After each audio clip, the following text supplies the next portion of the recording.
பணத்துக்கு இருக்கிற ரெஸ்பெக்ட் வேறு எதுக்குமே கிடையாது. ஸோ அப்படிப்பட்ட பணத்தை நமக்காக வேலை செய்ய வைக்கிறது எப்படி அப்படின்றத பற்றி தான் இந்த வீடியோ. ஸோ வீடியோவை ஸ்கிப் பண்ணாமல் பாருங்கள். Welcome to Finology Tamil. ஜென்ரலாக தாத்தா பாட்டியாக இருக்கட்டும், அம்மா அப்பாவாக இருக்கட்டும், இவங்க எல்லாருக்கும் பணத்து மேலே ரெஸ்பெக்ட்லாம் ஜாஸ்தி தான். ஆனால் அவங்க நல்லா தான் ஏர்ன் பண்ணுறாங்க, நல்லா தான் சில சேமிச்சாங்க. ஆனால் அவங்களெல்லாம் பணக்காரங்களாக ஆக முடியலை. இதே அதுக்கப்புறமா வந்து நம்மளை எடுத்துக்கோங்க. ஸோ நம்ம என்ன பண்ணோம், நம்மளும் நல்லா படித்து நல்ல ஒரு வேலைக்கு போயிருக்கோம். ஸோ நம்மளும் நிறையா தான் ஏர்ன் பண்ணுறோம். ஆனால் நம்மளாலையும் நிறையா சேவ் பண்ணி நம்மளாலையும் இந்த அசெட்டை பெருசாக பில்ட் பண்ண முடியறதில்ல. ஏன்னா நம்ம எல்லாருமே ஃபாலோ பண்ணுற ஒரு காமன் மிஸ்டேக் அப்படின்னு நம்ம பார்த்தோம்னா வந்து என்ன காமன் மிஸ்டேக் அப்படின்னு பார்த்தீங்கன்னா, நல்லா வேலை செய்கிறாங்க அம்மா அப்பா, வேர்வை சிந்தி வேலை செய்கிறாங்க. ஸோ வேலை செஞ்சு நல்லாவே ஏர்ன் பண்ணுறாங்க. சம்பாதிச்சு வந்த காசை வீட்டுக்கு தேவையானது எல்லாத்தையும் வாங்கி பூர்த்தி செய்கிறாங்க. அதுக்கப்புறம் என்ன பண்ணுறாங்க, மீதி சேவிங்னு ஒன்று எடுத்து வைக்கிறாங்க. கரெக்டாக சின்ன அமௌண்ட்டோ பெரிய அமௌண்ட்டோ, அந்த சேவிங் எதில் எடுத்து வைக்கிறாங்க, ஒரு கொஸ்டின் மார்க்.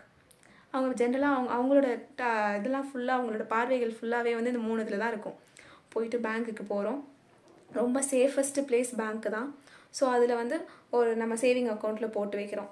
ஓகே, கொஞ்சம் பெரிய அமௌண்ட்டாக வந்துச்சா, ஓகே எஃப்டியில் போட்டால் இன்னும் கொஞ்சம் இன்ட்ரெஸ்ட் வரும் சொல்லிட்டு எஃப்டியில் போடுறாங்க, அல்லது ஆர்டியில் போடுறாங்க. இது 3 தவிர்த்து அவங்களுக்கு வேறு எதுவுமே தோண மாட்டேங்குது.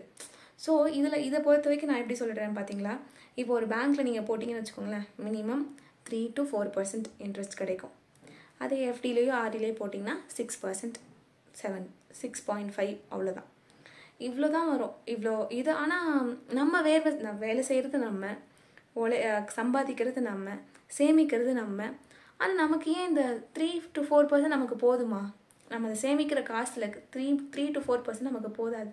அது எப்படின்னா, நம்ம போய் பேங்க்கிட்ட கொடுத்துட்றோம். ஸோ பேங்க் என்ன பண்ணுறாங்க, அந்த மணியை வச்சு அவங்க வந்து மற்றவங்களுக்கு லோன் கொடுத்து அவங்க எவ்வளோ இன்ட்ரெஸ்ட் ஏர்ன் பண்ணுறாங்கன்னு பார்த்தீங்கன்னா 14%, 15% அப்படின்னு சொல்லிட்டு அவங்க அதிக ரேட் ஆஃப் இன்ட்ரெஸ்ட்டில் அவங்க ஏர்ன் பண்ணுறாங்க. ஸோ நம்ம கஷ்டப்பட்டு இது பண்ணி அவங்கக்கிட்ட கொண்டு போய் பணத்தை சேவ் பண்ணணும் அப்படின்ற ஆஸ்பெக்டில் நம்ம கொடுக்குறோம். அவங்க நல்லாவே ஏர்ன் பண்ணிவிட்டு கடைசியில் நமக்கு என்ன கிடைக்குது, நம்ம சேவ் பண்ணதுக்காக நமக்கு என்ன இன்ட்ரெஸ்ட் கிடைக்குதுன்னா 3 to 4%. இது எல்லாத்தையும் தாண்டி இப்போ நான் இன்னைக்கு லிட்டர் பெட்ரோல் என்ன விலை இருக்கும், ஒரு 105 ரூபா இருக்குமா? நான் அடுத்த வருஷம் அதே ரேட் இருக்குமா? இருக்காது.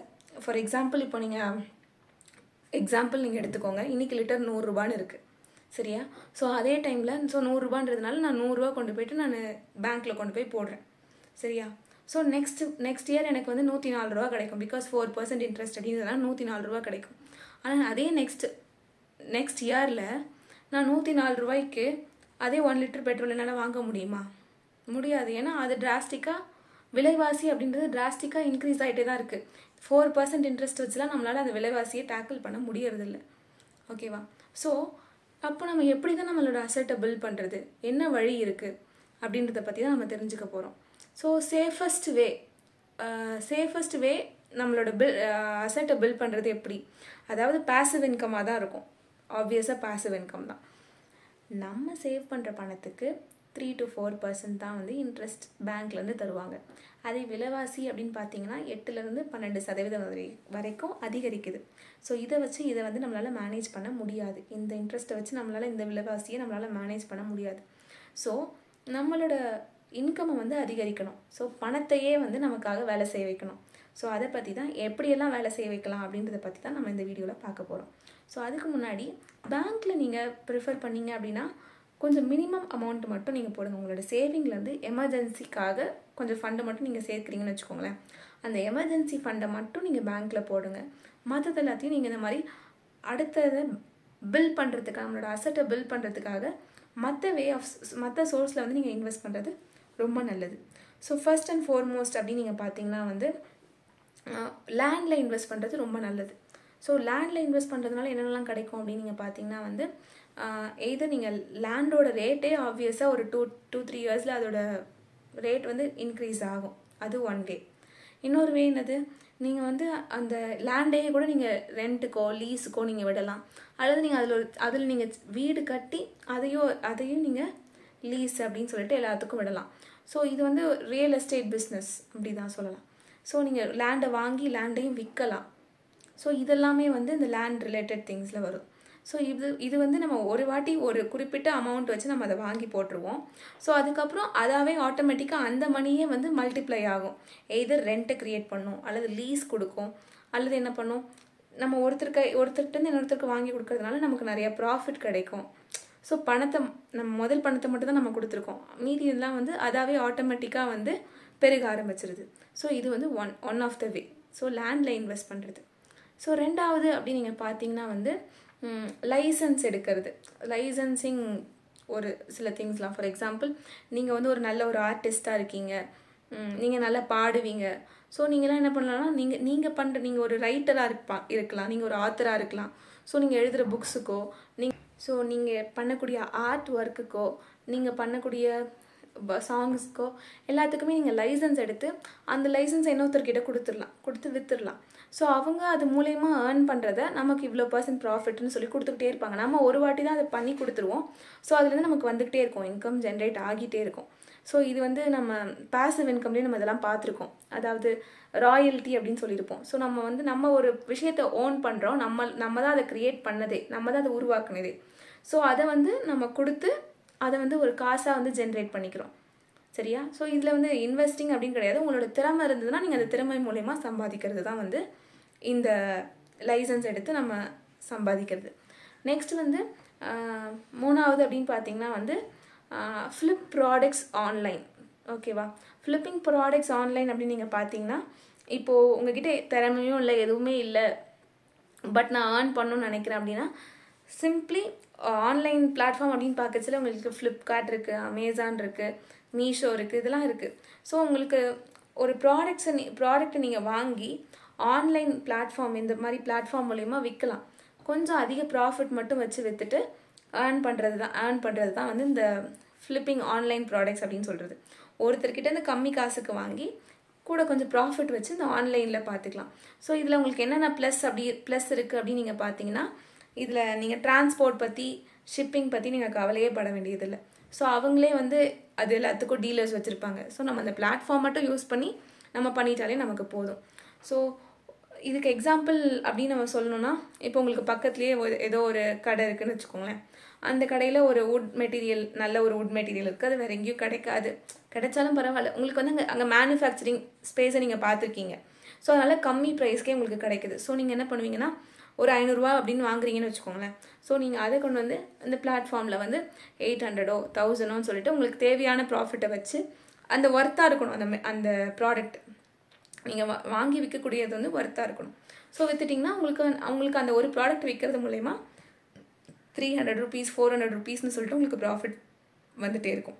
ஸோ ஆட்டோமேட்டிக்காக மணி உங்களுக்கு பில்ட் ஆகிட்டே இருக்குது. நீங்கள் எதையும் வந்து ட்ரஸ்ட் பண்ணணும் அப்படின்றது அவசியம் கிடையாது. ஸோ இப்படியும் நீங்கள் வந்து உங்களோட அசட்டை பில்ட் பண்ணிக்கலாம். நெக்ஸ்ட் வந்து ரெண்ட் கொடுக்கறது மூலயமா. ரெண்ட் அப்படின்னாலே நம்ம எல்லாரும் என்ன நினைப்போம்னா வந்து ஒரு வீடை கட்டி வாடகை விடுறது தான் ரெண்ட்டு, அதுதான் ரெண்டல் இன்கம் அப்படின்னு நினைப்போம். நோ, கிடையவே கிடையாது. உங்ககிட்ட பைக் இருக்கா, கார் இருக்கா, மிஷினரிஸ் இருக்கா? மிஷினரிஸ்னால் என்னது? இந்த கட் பண்ணுற மிஷின், ட்ரில் பண்ணுற மிஷின், அதுக்கப்புறம் இந்த மியூசிஷியன்ஸ்லாம் நிறைய இன்ஸ்ட்ருமெண்ட்ஸ்லாம் வச்சுருப்பாங்க. ஸோ அவங்களாம் ஒரு பேங்க்கு கொடுக்கலாம், ரெண்ட்டுக்கு கொடுப்பாங்க. ரெண்ட்டு கொடுத்தாங்கன்னா ரெண்ட்டும் அது மூலயமா அவங்களுக்கு காசு வரும். பட் அவங்களோட பொருள் தான், அவங்களோட ப்ராடக்ட் தான். இதே பைக் ஆர் கார் எடுத்துக்கிட்டிங்கன்னா, இப்போ லேட்டஸ்ட்டாக நிறையா அந்த ஓலா ஊபர்லாம் இருக்குது. ஸோ அங்கெல்லாம் கூட ரெண்டல் இதுவாக நம்ம அவங்களுக்கு கூட ரெண்ட்டு கொடுக்கலாம். ஸோ நமக்கு கண்டினியூஸாக நமக்கு இன்கம் வந்துக்கிட்டே இருக்கும், அது ஸ்டாப் ஆகாது, அது இருக்கிற வரைக்கும். கரெக்டாக? ஸோ மெயின்டைனும் ஆகிட்ருக்கும். இந்த மாதிரி வந்து மிஷினரிஸ்லாம் நம்ம வீட்டிலே வச்சுருக்கிறதுனால அதோட லைஃப் லாங் வந்து அதோட லைஃப் டைம் வந்து குறைஞ்சிட்டே தான் இருக்கும். ஸோ இது கண்டினியூஸாக நம்ம யூஸ் பண்ண அதோட லைஃப் டைம் இன்க்ரீஸ் ஆகும். சரியா? ஸோ இப்படி நம்ம ரெண்டல் கொடுத்தோம் நம்மளோட அசட்டை வந்து பில்ட் பண்ணலாம். அண்ட் மெயினாக வந்து டிஜிட்டல் அசெட் அப்படின்னு சொல்லச்சில நீங்கள் வந்து டாக்குமெண்ட்ஸோ ஒரு கோர்ஸோ நீங்கள் டாக்குமெண்ட்ஸ் ரெடி பண்ணுவீங்களா ஆன்லைனில்? ஓகே, அவங்களோட டாக்குமெண்ட் எடுத்து ஆன்லைனில் போயிட்டு இந்த ப்ரைஸ்னு சொல்லி போட்டுட்டிங்கன்னா இது ஆக்சுவலி லைஃப்பில் ஒரே ஒரு டைம் ஒர்க் தான், ஒரே வேலை தான். ஸோ அதை நீங்கள் அதில் போட்டுட்டிங்கன்னா லைஃப் டைம் யாரெல்லாம் அந்த டாக்குமெண்ட்ஸை பர்ச்சேஸ் பண்ணுறாங்களோ அவங்களுக்கு காசு வந்துக்கிட்டே தான் இருக்கும். ஓகேவா? அதே மாதிரி ஒரு கோர்ஸை நீங்கள் ஆஃபர் பண்ணுறீங்க, அந்த கோர்ஸை முடிச்சதுக்கப்புறம் ஆன்லைன்லேயே இந்த டிஜிட்டலாகவே அந்த கோர்ஸை நீங்கள் செல் பண்ணுறீங்கன்னா, அது நீங்கள் ஒரு வாட்டி தான், ஒன் டைம் தான் அந்த கோர்ஸ் நீங்கள் அதை டைம் ஸ்பெண்ட் பண்ணி ரெடி பண்ணியிருப்பீங்க. லைஃப் டைம் அதை யாரெல்லாம் யூஸ் பண்ணுறாங்களோ அவங்க எல்லாருமே உங்களுக்காக பே பண்ணிட்டு தான் இருப்பாங்க. யாரெல்லாம் வந்து அந்த கோர்ஸை கம்ப்ளீட் பண்ணுறாங்களோ.